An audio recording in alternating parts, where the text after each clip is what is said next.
दिल्ली 18 सितंबर 2025 गुरुवार। आदित्य नारायण चोपड़ा जी का लेख है, सुप्रीम कोर्ट की खरी खरी।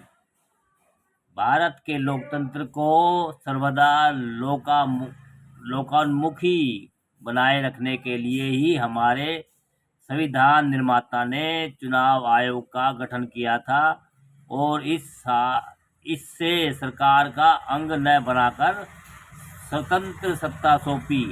इसका मंतव्य यही था कि भारत की चुनी हुई सरकार हर हाल में आम लोगों की इच्छा का प्रतिनिधित्व करे। यह इच्छा न केवल बहुमत के शासन के रूप में प्रतिष्ठापित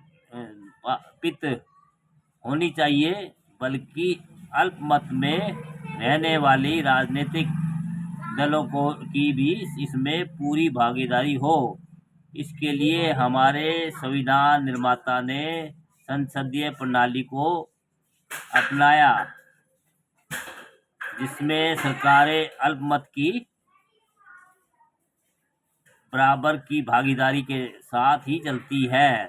संसद में जब किसी सरकार विधेयक पर बहस या चर्चा कराई जाती है तो उसका आशय यही होता है कि उस पर विपक्ष में बैठे लोगों की राय व सुझाव भी आ सके, जिससे हर विधेयक जनहित की दृष्टि से संपूर्णता पा सके। चुनाव आयोग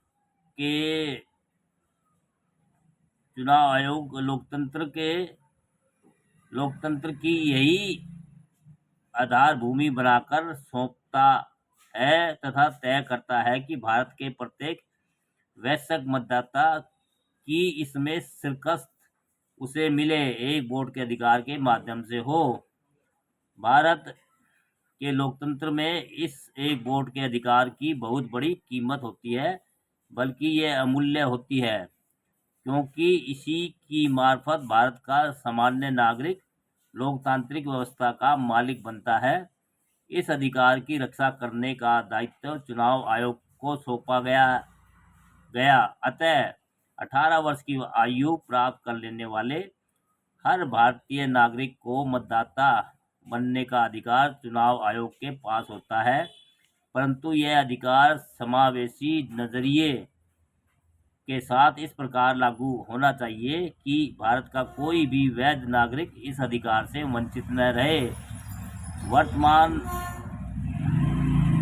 वर्तमान में चुनाव आयोग द्वारा बिहार में कराई जा रही मतदाता गहन पुनरीक्षण प्रक्रिया का मामला सर्वोच्च न्यायालय सुप्रीम कोर्ट में चल रहा है और इस बारे में सभी संवैधानिक पक्षों का क्रमवार खुलासा हो रहा है।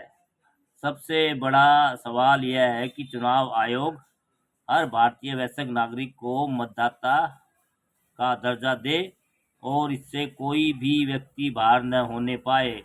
साथ ही अवैध लोग मतदाता सूची में शामिल न हो पाएंगे।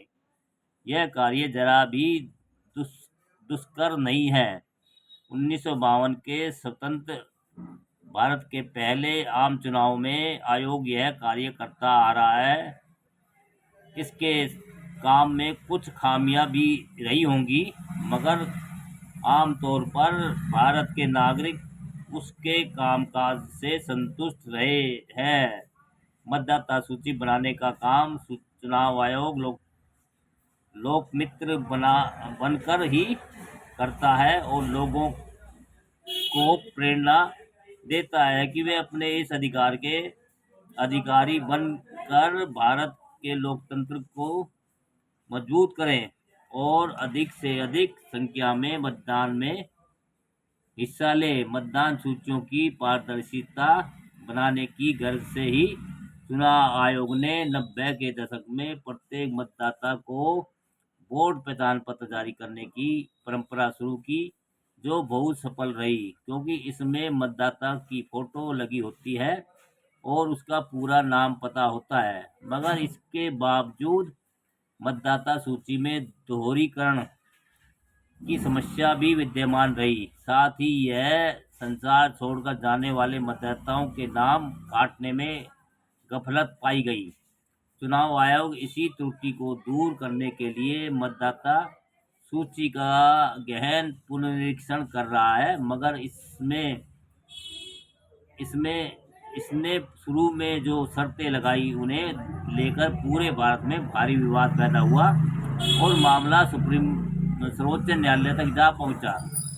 सर्वोच्च न्यायालय इस मामले में पूरी तरह तथ्यपरक रुख अख्तियार कर रखा है और चुनाव आयोग को समझा रहा है कि वह अपने मूल कार्य मतदाता सूची बनाने से ताल्लुक रखे, न कि मतदाताओं की नागरिकता की जांच करे, क्योंकि संविधानितः यह कार्य गृह मंत्रालय का होता है।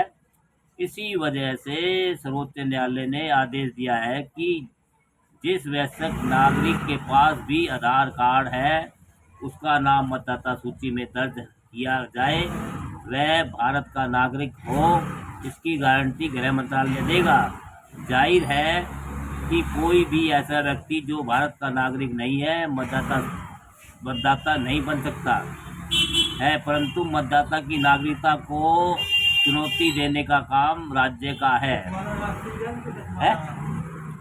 अब बिहार की मतदाता सूची को लेकर गहन पुनरीक्षण का काम इसी महीने सितंबर में पूरा हो जाएगा और आगामी 1 अक्टूबर को चुनाव आयोग बिहार की पुनरीक्षण मतदाता सूची प्रकाशित कर देगा। अभी फिलहाल जो चुनाव आयोग ने फौरी मतदाता सूची बनाई है उसमें राज्य के 65 लाख मतदाताओं के नाम काट दिए गए हैं। इसकी वजह से कुछ लाख मतदाताओं को संसार छोड़कर चला जाना बताया गया है और कुछ लाख का दूसरे राज्यों में पलायन करके बसना तथा कुछ का मतदाता सूची में दोहरीकरण। लेकिन सर्वोच्च न्यायालय में ही चुनाव आयोग के इन आंकड़ों को प्रमाण चुनौती दी गई और कहा गया कि चुनाव आयोग जिन मतदाताओं को मृत बता रहा है उनमें से बहुत से जीवित हैं। विपक्षी चुनाव आयोग पर यह खुल्ला आरोप लगा रहा है कि गहन पुनरीक्षण के नाम पर समाज के गरीब, अल्पसंख्यक व पिछड़े समुदाय के मतदाताओं के नाम मतदाता सूची से उड़ाने का षड्यंत्र रचा जा रहा है।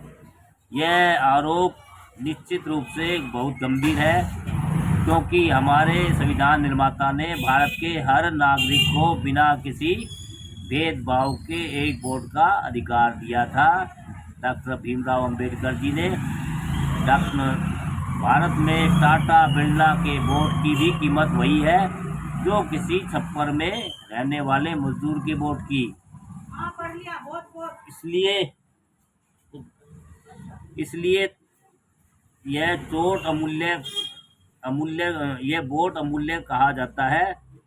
अतः सर्वोच्च न्यायालय ने विगत दिन इस मामले की सुनवाई करते हुए खरी सुनाई और कहा कि यदि गहन पुनरीक्षण सूची में भी किसी प्रकार की विसंगतियां पाई गई तो वह इस पूरी प्रक्रिया को ही राष्ट्रीय स्तर पर रद्द कर देंगे। वास्तव में यह धमकी नहीं बल्कि हर हालत में संविधान का राज कायम करने की पवित्र कसम है।